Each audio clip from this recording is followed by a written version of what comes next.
What's up guys, and welcome to today's episode of Jimmy Neutron. We will be installing a handbrake, a hydraulic handbrake in the Giveaway Z. It's Jimmy Neutron because everyone makes fun of how tall my hair is. I know, I don't really like it, but that's besides the point. I really didn't want to do a hydro in this car because it was such a pain doing it on Nicole's car. Then again, I did use the drop knuckles, which complicated things a ton on her car, but I just wasn't happy with how consistent the stock handbrake was locking up. And I want this to be a very reliable, consistent, and predictable drift car for whoever wins it, so we're doing a hydro. I've gone ahead and laid out everything that we're going to be using.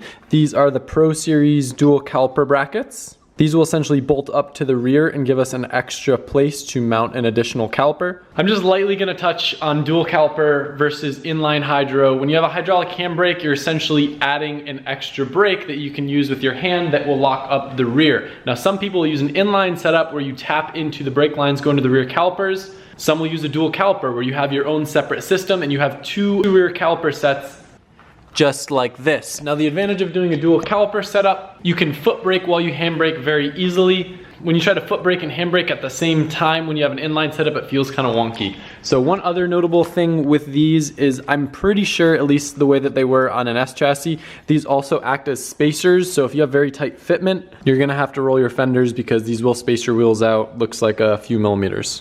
We have 3 ISR Auto to manual conversion clutch lines, which should be all that we need. We're essentially going to be running one from the master to a T, and then one to each brake caliper, which we have just a set of stock 350Z calipers. And then we have this beautiful Sikky handbrake, the same one that we installed in the 370Z in Texas. This one is what we wanted in the Z, but we didn't actually get. It's the reverse pull style, so we can hopefully have the master tucked up underneath the dash, kind of in there. In terms of fittings, I think all that we should need is this T right here, and then this adapter that will thread into the master, and then the line will thread into that. It gets pretty confusing when it comes to like fittings and all that stuff when you're doing a handbrake. So I'm gonna go ahead and try to put all the links in the description, so if you guys do want to replicate the exact setup that we end up doing on this car, you can very easily. I forgot to mention, I have a friend that works at Sikky, and when they sent the handbrake, they also sent some hot chocolate for Alberto. Hopefully we can use this as some persuasion to get him to come over later and help weld this in place. They do make a bracket that will just let that bolt on, but I really like how Matt the Ginge did it in his car, so we're gonna try to do the same setup, which requires some welding. It's gonna take care of the annoying part of pulling the axles off first. I hate working on axles. I don't know. Oh, we left the handbrake on. Nah. See, if I'm smart, while I do this on the black Z, I'll do the welded diff at the same time as the hydro, so I only have to pull the axles off once. The axles are just two 14 mil wrenches, but like I've told you guys before, with the S chassis, you're gonna need an odd size for the axle where it meets the hub.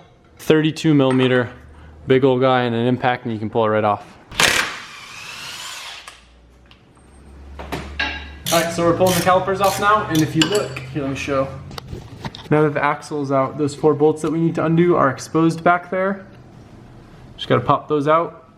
I don't really know the correct order, like what else is supposed to be done in terms of this handbrake assembly. I think I'm gonna have to pull apart the stock handbrake assembly a little bit to get it on, but I'm not too sure yet, so I'm just gonna cross that bridge when I get to it. And we got the caliper zip tied up here just to keep the haters happy. Look at that. It's not hanging from the line. You guys happy with me? Look at that. So great. It's not going anywhere. Once you unbolt those 4 guys, you'll be able to just slide the hub right out. Then we get to work with my favorite thing in the world, a parking brake assembly. The best advice I can give you is to take a picture of this right now. That way when you're putting everything back together, you don't forget how everything goes, and will make life much nicer. Got 2 bolts back here. Oh, that's tight. Holding the handbrake assembly on. I wish I could just not take this apart. So this is kind of tricky. Not tricky, but if you know work with these, it gets kind of tricky. So this right here, you just turn it 90 degrees and it'll pop right out. And then just come right out, careful. Sometimes it's smart to wear eyewear because like all these springs and things go crazy. Don't lose all these little pieces. Same thing on this side. And then you should be able to kind of like pull this out of the way. I don't think you need a needle nose for this. I think you can just kind of like be clever and just finagle the situation and kind of move it out of the way. You might actually be able to, there's just like a little pin in here that slides out. We might be able to get it out without actually removing everything, which would be kind of nifty. The less you take apart, the less confusing it gets. But yeah, there's just like a little pin in here. Got it out, and we can put this down. All right, that pin is lost as heck. Pull it off. the way that the dual caliper bracket mounts up, I told you guys it's kind of like a spacer. It's gonna sit just like this. Obviously, one of the problems is when it's up against here, the caliper's not gonna work with this dust shield. So what we're gonna do, we'll take like a flathead screwdriver and we'll make like a little mark. Just, it's okay to cut a little bit too much. So like that, and like that, and then we will cut it.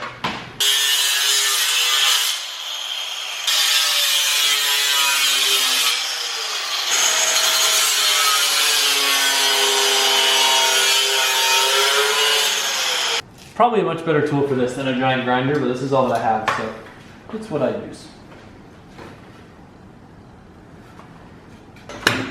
Look at that. Nice and good. Look at that. Definitely cut a little bit more than I needed to, but I didn't want to have to cut it multiple times. It'll be obvious when you're looking at it, but this goes on like this so that it's lined up right with the other caliper, and this will sandwich right over it. I was concerned that these bolts wouldn't be long enough, but they indeed are. So we'll just slide this in. The hardest part's gonna be getting that little pin back in. I don't know any tips for it. If you know any tips, feel free to comment them below and help other people, but I struggled with it on the other side. One thing I didn't realize is that when you're putting the handbrake cables back together, because of that spacer, you're gonna have to loosen up the handbrake in the car. And I wasn't able to spin it because you have everything apart on the car. So what you're gonna have to do is actually take the center console off. It's just like one Phillips here, one Phillips here, one Phillips here, one Phillips here. And then hold this down here to get it to spin off, because at least in my case, it was already bottomed out, and then undo the nut from here. Probably gonna have to pull out the spring, so you might as well do it now, because this thing isn't gonna wanna let you put the pin in when it's like this, because it's just a pain. Maybe you can get it, I don't know. Adam's so happy Adam didn't have to take it apart. Look at that. I was just screwdriver there so I could get the pin in, and look at that. Didn't have to take apart the handbrake assembly. Look at that. Sick. That just saves so much stupid time. It's really not that bad. I just really dislike it. I don't know if this is like something you're not supposed to do, but I don't have one of those tools that compresses the brakes, so I kind of made a little rig with a socket, a little bracket, and a vise. So I'm compressing the brakes. So look at that, it worked. So proud. We saved like 20 minutes having to drive. Look at that. The Bolton Spacers for the calipers can be kind of confusing. The brackets do come with instructions to tell you which spacers to use and everything, but it is pretty self-explanatory. It has shorter bolts to use with the secondary calipers, and then your stock ones, because of the extra spacer in there, are gonna need a little bit of a spacer that's the same thickness. I think it's like 1/4 inch, just to keep them in line with the rotor. So definitely good recommendation to just look after you install everything and make sure the bolts aren't going through and touching the rotor. Just to make sure you use the right size spacer and everything. It look like we're good. So just bolt the axles together, and I gotta figure out the line setup and how I'm gonna mount the handbrake. Guys, I'm not a fan of doing hydraulic handbrake setups. This would have been a lot easier if I had a little bit longer lines, but because of the length that I had, I was concerned I wouldn't be able to run them through the car like I initially planned, so I had to tuck them up, pull out the drive shaft, and route them up through here underneath the car, which is a bit more complex because you gotta make sure that they're not gonna hit like any moving parts or anything. So just to give you a brief idea of what I did, just keep it away from moving suspension arms and stuff. I've got it zip tied here. And I also used a bunch of these things that I got from the Ron Francis wiring guy to fasten it all up and through the trans tunnel. Basically just unplugged all the stuff, and now obviously I'm not a fabricator, so I don't know particularly how we're gonna end up mounting this. But how I kind of intended it, which I think is similar to how Ginge has his, kind of have it like this, and I'm assuming that we'll do some sort of bracket or brace that's like a 90-degree bend that either bolts or welds right onto the tranny tunnel. If only I knew someone who knew how to weld. Oh hey, Alberto! Alright, so I'm curious to see how you end up planning this out based on my little idea. I haven't even seen it yet. So I'm probably just gonna have them welded in like this. The only tricky thing is clearance with the shift knob near the handbrake. This is first gear and you're not gonna be like shifting into first while drifting, but if I do put a shorter shift knob on it, it'll give a lot more clearance, so. Alberto, you're not gonna believe what Sikky sent for you. What was sent for me? These came in the box with the handbrake. I'm not even kidding. Are you? No, you're joking. I'm not joking. We better get to making some hot chocolate. Do you want some? Why would I not? Some fabricators like beer, and other fabricators like hot chocolate. I got myself a hot chocolate fabricator. Here's your hot chocolate, sir. Oh yes, whipped cream. He's wearing sunglasses indoor right now. Are those your safety glasses? Yes, they're my safety glasses. I can't find the other ones. He's your wifey. Look, I already grinded this down. I cut the thing, so you just gotta... What did you do to my handbrake? Oh, you want the rest of it? Here. Since he cut it, it'll be able to mount actually like pretty much flat down here. So we'll have more clearance for the trim going over it, and he'll get a much nicer weld rather than trying to do the L brace idea like I had. So we were hoping to have it super clean and not have to trim too much, but the first gear hitting the handbrake is a bit of a concern. We don't have it at too much of an angle, so probably just gonna end up cutting some of this out. It'll stick out a little bit more, but it's more important to have it properly functioning and away from the shift knob. Alberto did a really nice job welding it in here. Feels insanely sturdy. The only issue is the radio does not fit. It just slightly hits the reservoir. We'll have to delete the radio, or what I think we'll end up doing, even though I hate wiring up radios. Alberto said that he'd give me a hand and we could just do like a single DIN radio. It's not hard, I don't like doing things if there's no reason to, but I do think that whoever gets this car should have a radio. So I'm gonna pull the radio out and I'll show you how nice everything looks set up. So if you look at it, not too shabby. Everything looks like it lines up pretty well. Just have to mount the center console and mount all the other trim pieces back in, and then bleed the handbrake. It's already current day as you're watching this, and I've got a ton of other stuff to do. So unfortunately, I think I'm just gonna finish up this in another video where I'll probably do the head unit, install all the trim back together, and bleed the handbrake.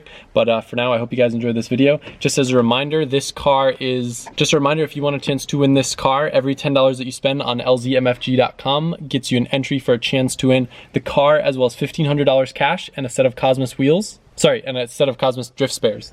Those drift spares right there. And you also get a chance to win a set of BC coilovers, and you also get a chance to win a set of Cosmos wheels. So I'll put all the links and all the rules and everything in the description, but I hope you guys enjoyed this video, and if you have a Z, hope it gives you some helpful tips on how to mount up a handbrake or do a dual caliper setup. I'm happy to answer any questions I see in the comment section as well. So I will see you tomorrow.